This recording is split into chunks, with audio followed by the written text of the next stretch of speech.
پھر دن ہوا،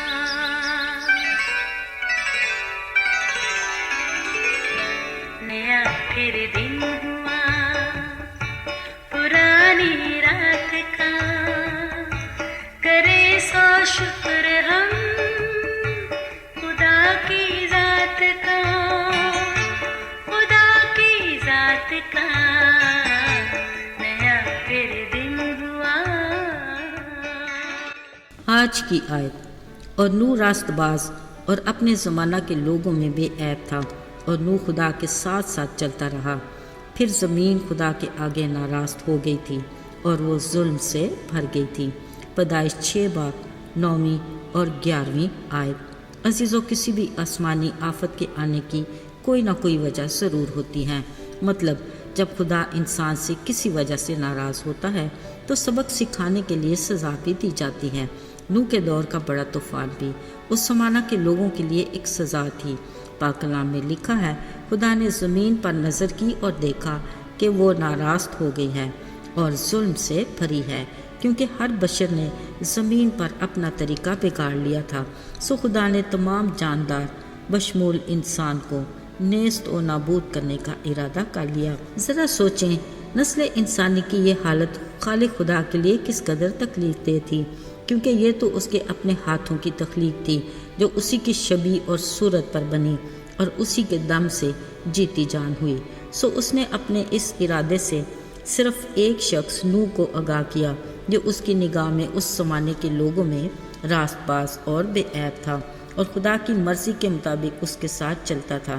اگرچہ نوح نے انسان کے لیے خدا کے اس خوفناک پلاننگ پر کوئی رد عمل تو نہیں دیا، مگر اس نے خدا کے حکم کے مطابق ہر وہ کام کیا جو خدا نے کہا تھا۔ پھر مقررہ وقت پر پانی کا ایک بڑا طوفان آیا جس کے باعث صفائے ہستی پر کی ہر جاندار شے، کیا انسان، کیا چوپائے جانور اور سب کچھ نیست و نابود ہو گیا، سوا ان کے جو خدا کے حکم سے نوح کی کشتی میں سوار تھے۔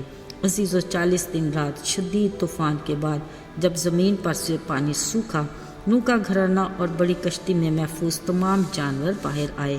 نوح نے خدا کے لیے ایک مذبح بنایا اور شکر گزاری کے طور پر سوختنی قربانیاں گزرانی جن کو خدا نے قبول کیا۔ ایسے ہی وسیع و عریض خالی زمین کو دیکھ کر یقیناً خالق خدا کا جی ملول ہوا، جبھی اس نے کہا کہ انسان کے سبب سے میں پھر کبھی زمین پر لعنت نہیں بھیجوں گا، کیونکہ انسان کے دل کا خیال لڑک پن سے برا ہے۔ عزیزو، ذرا دیکھیے اپنے مخلوق کے لیے خالق خدا کا نرم گوشہ۔ بلا شبہ اسے ہستی بستی بھری دنیا ہی پسند ہے۔ پھر یہ بھی کہا کہ جب تک زمین قائم ہے، بیج بونا، فصل کاٹنا، سردی اور تپش، گرمی اور جاڑا، دن اور رات موقوف نہ ہوں گے۔ ساتھیوں، جیسا خدا نے فرمایا آج تک ویسا ہی ہے، پر کیا آج کا انسان ویسا ہی ہے جیسا خدا چاہتا ہے؟ شاید نہیں، بلکہ بہت کچھ بدل چکا ہے۔ آج تو بہت ہی وسیع و عریض دنیا ایک لحاظ سے سمٹ کر گلوبل ولیج بن چکی ہے۔ وقت حالات کے ساتھ نسل انسانی میں بھی کافی تبدیلیاں آ چکی ہیں۔ ہر گھرانے نے اپنے ہمسائے سے لا تعلقی کی اونچی دیوار بنا رکھی ہے۔ حیرت ہے، ایک ہی ماں کی کوکھ سے جنم لینے والوں میں بھی شدید اختلافات دیکھنے میں آتے ہیں۔ پھر دیگر رشتوں میں بگاڑ اچنبھے کی بات تو نہیں۔ معاشرہ بری طرح انتشار کا شکار ہے، گلی محلے کی لحاظداری ناپید، دوستوں عزیزوں میں بے وفائی، غریب یتیم کی حق تلفی، ملازمتوں میں بے انصافی، کاروبار میں بے ایمانی، خریداری میں دھوکہ، عام معمولات میں بد نظمی، تعلیمی اداروں میں بد تہذیبی، تفریحی مقامات میں غنڈہ گردی اور آس پاس کا ماحول بد نظمی کا شکار، غرض فضاؤں ہواؤں میں بھی بے سکونی، کرپشن عروج پر، چوری چکاری کا بازار گرم، نیز تیز رفتار زندگی کے اپنے انوکھے انداز۔ یوں سمجھ لیجئے دنیا کے سردار ہمارے ازلی دشمن ابلیس نے اپنے من پسند کلچر کو خوب رواج دے رکھا ہے۔ عزیزو، ذرا سوچیں، اگر آج خدا زمین پر نگاہ کرے تو کیا وہ یہ نہیں کہے گا کہ زمین ناراست ہو چکی ہے اور ظلم سے بھر گئی ہے، کیونکہ ہر بشر نے زمین پر اپنا طریقہ بگاڑ لیا ہے۔ اگر سچ و حق کی زبان بولیں اور انصاف کی آنکھ سے دیکھیں تو ایسا ہی ہے۔ مگر یاد رہے ہاتھ کی 5 انگلیاں برابر نہیں، اس میں قدرت کی حکمت پوشیدہ ہے۔ بہت سے آج بھی نوح کی طرح راست باز اور بے عیب ہیں جو خدا کی مرضی کے مطابق اس کے ساتھ چلتے ہیں، مگر یاد رہے فضل کے اس دور میں بہت سے خدا کے لوگوں کی دعاؤں کے باعث یہ دنیا آباد اور قائم ہے۔ ہاں، ہلکے پھلکے آفات کے جھٹکے بھی آتے ہیں، پھر بھی خالق خدا رحیم و کریم ہے اور اپنے بڑے فضل کے باعث اپنے قہر کو نازل کرنے سے باز رہتا ہے۔ یہ اس کا صبر ہے کہ وہ ہمیں موقع دیتا ہے کیونکہ ہم اپنی بدی سے کنارہ کریں، بری روش سے باز آئیں۔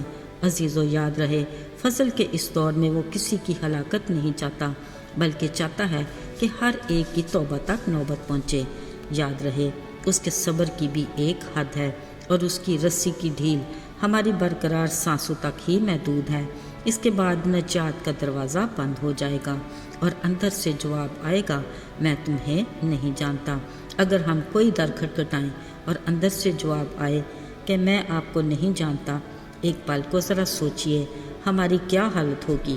یاد رہے ہمیں ابھی دنیاوی زندگی میں ہی ابدی زندگی کے چناؤ کا فیصلہ کرنا ہے۔ یہ گھڑی کی ٹک ٹک بے معنی نہیں، اس پر غور کیا کیجئے۔ لہٰذا جاگیں اور دعا کریں تاکہ آزمائش میں نہ پڑیں۔ آئیے دعا کریں۔ اے مہربان رحیم خداوند، تیرے رحم اور فضل کے لیے ہم تیرے شکر گزار ہیں۔ ہمیں توفیق عطا کر کہ ہم تیرے کلام کی رہنمائی میں اپنی زندگی کے لیے درست فیصلہ کریں اور تجھ میں مضبوط رہیں۔ یسوع کے مبارک نام میں مانگتے ہیں، آمین۔